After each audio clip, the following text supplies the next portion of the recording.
Charles Barkley, NBA on TNT, join us. Hi, Charles. How are you?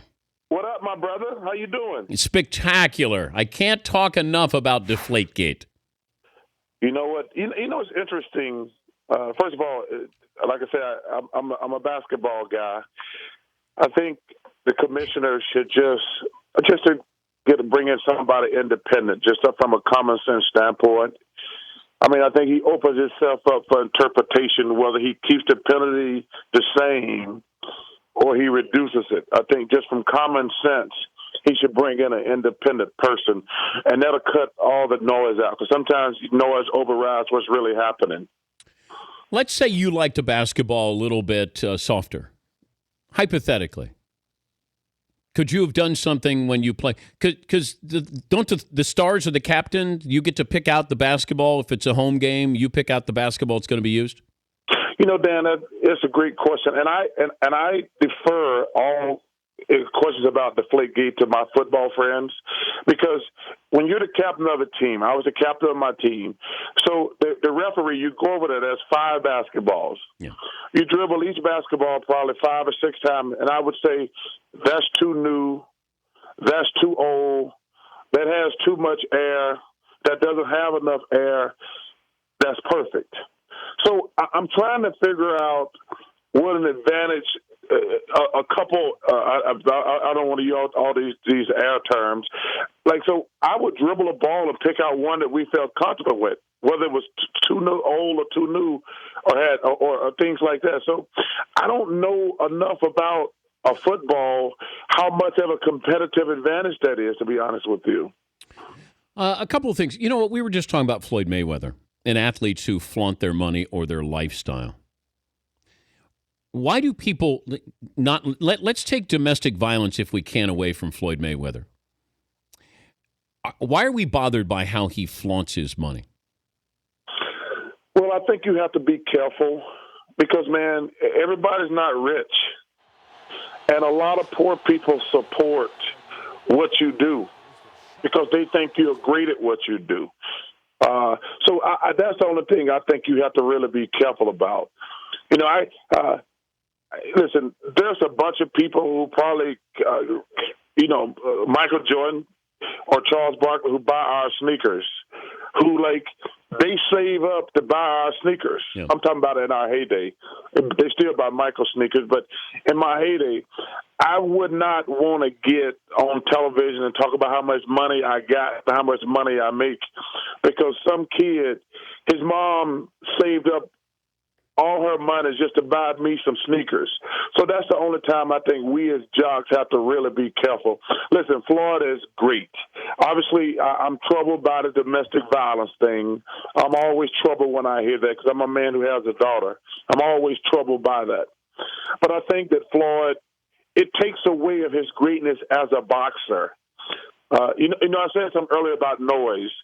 The noise takes away, because I was at the Mayweather-Pacquiao fight, and Floyd was just amazing. But all the other noise leading up to the fight and talking about how much money everybody's made, it took away how he made a great fighter look average that night. Well, everybody got caught up. It was not about any titles or belts. This was about money. So it was sold that way. His nickname is money. I think it's marketing. I have no problem with anybody wanting to make as much money as possible, especially football players or boxers, because there's a reason football and boxing is my favorite sport, because I think you have to be crazy to do either one of them. But I don't think we have to flaunt. I mean, jocks, we're the most overpaid, and we earn it now, don't get me wrong, but we probably make more money than any other faction of life. I've always said that. I mean, think about it. Let's say, Dan, you make a great living, but you don't make as much money as the company you work for. And we don't either as jocks. But we make more than a normal person who works for any major corporation. I mean, you got guys making $20, $30 million a year who play basketball 3 or 4 days a week. We get a couple $100 a day per diem. We work 6 months a year. We're the most fairly paid people in the world, Dan. What is per diem? I just think we just have to be we appreciate it. How much was per diem meal money? It was when I played. I want to say it was close to $100, and I think now it's a couple hundred. Man, you know, I'll tell you what though, Dan. When I was me and Leon Wood, who might be the cheapest guy in the world, when we got $100, we'd only spend about $12 on food, and we'd pocket the other 88. Have you been following the Chris Webber, Jalen Rose back and forth here after Webber was on the show a couple of days ago? And, I mean, there's some real animosity between those two. You know, I've tried to nix that in the past because I love Chris Webber like a brother. I don't know Jalen that well. We're cordial. But Chris is like a brother to me. I think he's a wonderful guy.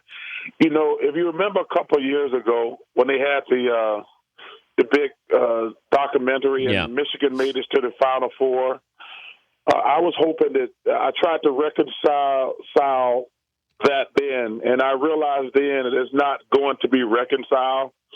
It's unfortunate because Chris is first of all, he's a future Hall of Famer. He should already be in the Hall of Fame. And I don't know all the background, but I just know Chris Webber's a great guy. And like I said, he's a future Hall of Famer. And I like Jalen. I think he does a fantastic job on television. But, hey, man, it's some serious animosity there. Man. I wish it could be squashed, but I try to stay out of other people's conversations because you don't know everything that went down. And they're not going to tell you everything publicly. But clearly, it's unfortunate. But I got a mad love for Chris Webber, man. We're just watching a kid out of Notre Dame at the Pat Connaughton 44-inch vertical. What was your vertical when last time it was measured? 46, something like that, too. Let me just say something, Dan. I cannot wait for the Stanley Cup playoffs. The Stanley Cup playoffs, I've watched every hockey game. For the Tampa Bay Light and the Chicago Blackhawks to make it to the Stanley Cup Finals. And I'll be at a lot of those games. Because my boy coaches Tampa Bay, Coach Cooper, and I love watching the Blackhawks play. I can't wait for this weekend in hockey. Have you ever skated? I'm black, Dan. We don't skate, we don't ski, we don't jump out of planes. There's certain things black people don't do. You've never been skating? Dan, I'm black. We don't skate, bro. You swim? You know, Dan, I probably swim. I haven't swum since I was a little kid. Other than Jones, Cullen Jones. Cullen Jones is the only black guy I know who swim. He's great, too. But Cullen Jones is great. But we don't ski. We don't ski and we don't swim, Dan. We brothers. I'd love to see you on skates. That'd be great. Yeah, that wouldn't be pretty, Dan. All right, what happened to the Clippers last night? Explain. You're up that many. You're up 13 going into the fourth. Harden's not playing. You're at home, and you can close them out and go to the Western Conference Finals. I thought Kevin McHale won the game last night with his coaching move, taking James Harden out the game. You know, I said this earlier in the series. When you watch the Rockets play, most of the time, they just get a ball to James Harden and stand around, watch him take it through his legs 8 times, to go forward, step back, or he assume he's going to get fouled, and they're not calling the fouls on him. And I think it makes their offense stagnant. I thought Kevin McHale went with everybody scored in the fourth quarter. Listen, the Clippers obviously made some mistakes. They didn't score, but I take my hat off to Kevin McHale and the Rockets, man. Josh Smith played well. Brewer played well. Ariza hit a couple shots. Dwight had a couple shots. But I thought when everybody got involved, like I say, they stand around and watch James Harden do that little stupid island thing, and it really makes their offense awful. And I just thought that was the difference in the game, to be honest with you, coaching by Kevin McHale, going to that different lineup. What happens to Blake Griffin in the fourth quarter? It becomes a half-court game, and he needs other people to get him the ball. That's the one negative of his game. He can't just go down on the box and just beat you to death. He's a great player now, don't get me wrong, but in the half court, his game is limited. And then you got DeAndre on the other side who you can't get a ball to, and that hurts Chris Paul and Blake. because it's really they're playing 4-on-5 because you can't get a ball to DeAndre because they're just going to foul him. So it's really an awful situation. Think about it, Dan. They're playing 4-on-5, and you got Redick who can't get his own shot. You got Matt Bourne, who's a standing jump shooter. So the offense becomes really stagnant, and that's the difference in the game for them sometimes. What do you think of intentionally fouling? I don't think we should change the rule. First of all, it's awful to watch. It's awful to watch. I feel bad for the fans. But I don't think just because guys can't do something, we should change the rule. I mean, we can't just change rules every time we don't like a part of the game. Those guys got to get there. And like I say, it's probably more of a mental thing at this stage. Because I've been around Shaquille O'Neal, where he's made 20 free throws in a row. But when it's like a mental block for DeAndre and Dwight at this stage of their careers. You were a 75% free throw shooter? 75 to 77, somewhere in there. Yeah, I just think if I'm the commissioner in what I am giving to my fan base and they're going to consume, I want to make sure I'm giving them the best product. I agree with you. There's strategy in it, and a guy should be able to make himself into a better free throw shooter. But I also, as the commissioner, I'm worried about fans saying this is not entertainment. This isn't enjoyable. I'm not going to watch that. So I think there's a fine line here between... Yeah, but Dan, there's going to be something else that comes up next year and the year after that fans might not like also. I don't think we can always... change it because of something we don't like. I mean, I say, I don't like it. I really don't like it. But there's something that comes up all the time in sports. We can't change the rules every time we just don't like something. Yeah, but the NFL is going to do that with the extra point. And I'm not sure why they're doing that. The NFL, the most popular game. It's about entertainment. Dan, they're the most popular game by far. I know. There's nothing wrong with the game, to be honest with you. I love football, but why they got to change the extra point? It's interesting. They always want to tinker. They're the most popular sport by far. What they really need to do is quit preseason football and quit trying to add teams to the playoffs to make more money. That's what they need to do. I love watching football, but preseason football is it's one of the same thing with basketball. All preseason sucks. I hate preseason, but don't make the season. What they really need to do in basketball is shorten the season to 70 games. Don't start to Christmas, so we don't compete with college football. We had great ratings when we had a shortened season. Like I said, we should start at Christmas and only play 70 games. That would help the NBA more than anything. What happens to Tom Thibodeau in Chicago? What is it with the people who run the Bulls who always screw great coaches?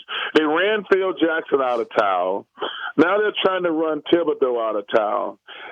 It's just like it becomes like an ego thing where they think that the coach gets too much credit. Let me say this about Coach Tibbs. He's a hell of a coach, and he's going to have a job. If they fire him today, he'll have a job. Let's say today is Friday. Tibbs will have a job by Monday morning if he's fired in Chicago. You know what's really funny about that? There's actually a coach in the NBA, and who probably going to get fired over the weekend so they can hire Thibodeau if he gets fired. Well, why did Monty Williams get fired in New Orleans? Well, you can tell they must have had their mind made up in advance because, they made it to the playoffs. And when you fire somebody who make it to the playoffs, you already had your mind made up in advance. It seems like you're not going to fire somebody without having somebody. What about John Calipari to coach Anthony Davis in New Orleans? Well, let me tell you something. Everybody wants to coach Anthony Davis.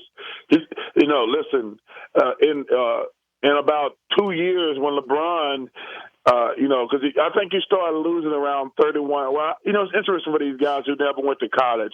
But great players in the NBA start slowing down around 32, 33. from just wear and tear. But I don't know about guys like LeBron who went to college. So LeBron's probably got another couple years where he's going to be the best player on the planet. But the next big thing in the NBA is going to be Anthony Davis. That kid is spectacular.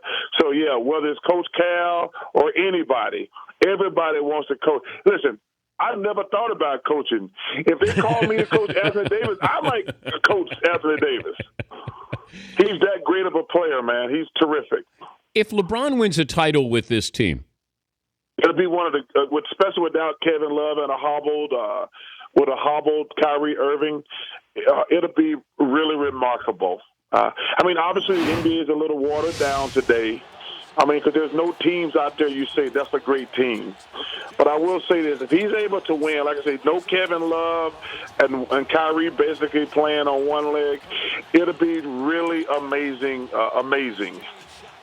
Yeah, because he lost first year with the Heat, they lost to Dallas. And then, that team eventually became great. And then now this team with Cleveland, it sort of has the feeling of what it was like when LeBron was there, 5 years ago. Yeah, but I think I don't look at any team. If you look at all the teams that are remaining, like they're the favorite in the Eastern Conference. I thought the only team who could beat them was the Bulls. Yeah. So they're going to be – but what's going to be interesting what comes out the West, because Golden State is playing terrific. I'm not sure who's going to win that Rockets series. So it's not – I think the Cavaliers are going to be in the finals. But listen, Golden State and the Rockets and the Clippers, man, they're going to have their hands full, especially without Kevin. Like I say, I'm concerned about Kyrie. I'm really concerned about Kyrie because he didn't even try to come back in that game last night. Yeah. That makes me wonder. I'm curious when they get back on because, guys don't just leave in a playoff game, a clinching game, and don't come back unless it's something a little bit more than just like unless it's a little bit more. So I'm waiting on those results on Kyrie because I was surprised he didn't even try to come back and test it last night. When Shaq falls down, does the studio shake? Man, that was really, first of all, we probably shouldn't have laughed, but we had to laugh. But, he's such a big dude. You wonder, like, we've done stuff where we were joking around when he fell, that we were like, okay, you can prepare yourself. But when somebody that big falls and it's not intentional, something bad can really happen. But it caught us so off guard. Instead of worrying about Shaq, we just started laughing. I mean, I like, oh, my God. But like, anytime somebody falls, you start laughing. But we probably shouldn't have laughed because he could have hurt himself seriously. Man, he's a big guy. Oh, he's a huge dude. Man. He's huge. And anytime somebody that fall like that, you're like, oh, my goodness, he all right. But we had to laugh, man. We had to. How would you do in a fight against him? Well, you got to make sure there's a lot of people around. Because we did get to fighting that one time. You got to make sure people around so somebody's going to break it up quickly. That's the most important thing. Like, you only want to fight somebody you can beat when there's nobody around. But when you fight somebody that big, you got to make sure there's a crowd and hope they break it up. Good to visit with you, Charles. Have a good weekend, bud. All right, man. Hey, thanks for having me. You guys have a great weekend. All right. Charles Barkley, NBA on TNT.